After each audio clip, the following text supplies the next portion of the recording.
बिस्मिल्लाहिर्रहमानिर्रहीम। अस्सलामुअलैकुम वरहमतुल्लाह। गुनाह से बुरी चार चीज़ें। एक दफ़ा नबी करीम सल्लल्लाहु अलैहि वसल्लम सहाबा कराम रज़ियल्लाहु ताला अन्हुम को दर्स दे रहे थे, तो सहाबा कराम में से किसी ने पूछा कि या रसूलल्लाह सल्लल्लाहु अलैहि वसल्लम, सबसे बड़ा गुनाह कौन सा है? नबी करीम सल्लल्लाहु अलैहि वसल्लम ने फरमाया कि सबसे बड़ा गुनाह वो है जिसको अंजाम देने के बाद उस गुनाह पर खुशी का इजहार किया जाए। इसके बाद सरकार दो आलम सल्लल्लाहु अलैहि वसल्लम ने फरमाया कि गुनाह एक बुरी चीज़ है, लेकिन गुनाह से भी बुरी चार चीज़ें हैं। सहाबा कराम और भी गौर से सुनने लगे कि वो कौन सी चार चीज़ें हैं जो इतनी बुरी हैं। नबी करीम सल्लल्लाहु अलैहि वसल्लम ने फरमाया कि गुनाह करना और फिर गुनाह को छोटा शुमार करना गुनाह से बुरी चीज़ है। गुनाह करना और फिर तौबा ना करना बल्कि दोबारा गुनाह कर देना, यह गुनाह से बुरी चीज़ है। गुनाह करके फिर इसकी वजह बयान करना और यह कहना कि लोग भी तो करते हैं, यह गुनाह से बुरी चीज़ है। गुनाह करना और फिर इस गुनाह पे खुशी मनाना, यह गुनाह से बुरी चीज़ है। जो इस तरह के काम करता है अल्लाह ताला उसे कभी मुआफ़ नहीं करता। अयून अल हकायात जिल्द नंबर 2। हज़रत उमर बिन अब्दुल अज़ीज़ रहमतुल्लाह ताला अलैह के इंतकाल के बाद उनकी ज़ौजा मोहतरमा हज़रत फ़ातिमा बिन अब्दुल मालिक रहमतुल्लाह ताला अलैह बहुत ज़्यादा रोईं, यहाँ तक कि उनकी बेनाई जाती रही। एक मरतबा उनके भाई मुसल्लमा और हशाम आए और कहा कि प्यारी बहन, आप इतना क्यों रोती हैं?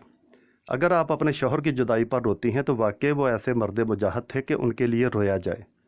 अगर दुनियावी मालो दौलत की कमी रुला रही है तो हम और हमारे अहवाल सब आपके सामने हैं।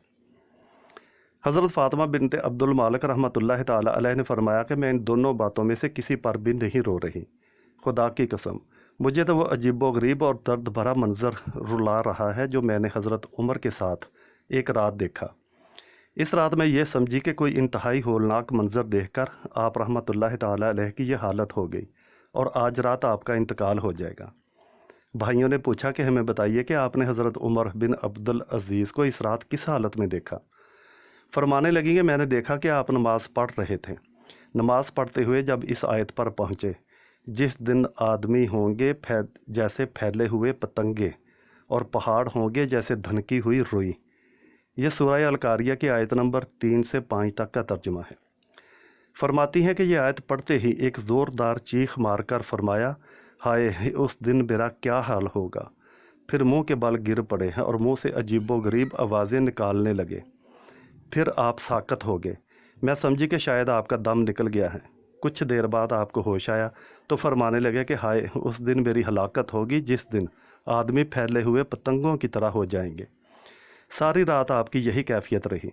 जब सुबह की अज़ानें शुरू हुई तो आप गिर पड़े। मैं समझी कि शायद आपकी रूह परवाज़ कर गई है।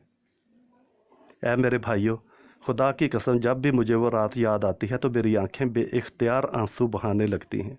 रोकने के बावजूद मैं अपने आंसू नहीं रोक पाती। अल्लाह ताला मुझ गुनहगार समेत हम सब को नेक अमाल करने और पंजगाना नमाज पढ़ने की कामिल तौफीक अता फ़रमाए। आमीन।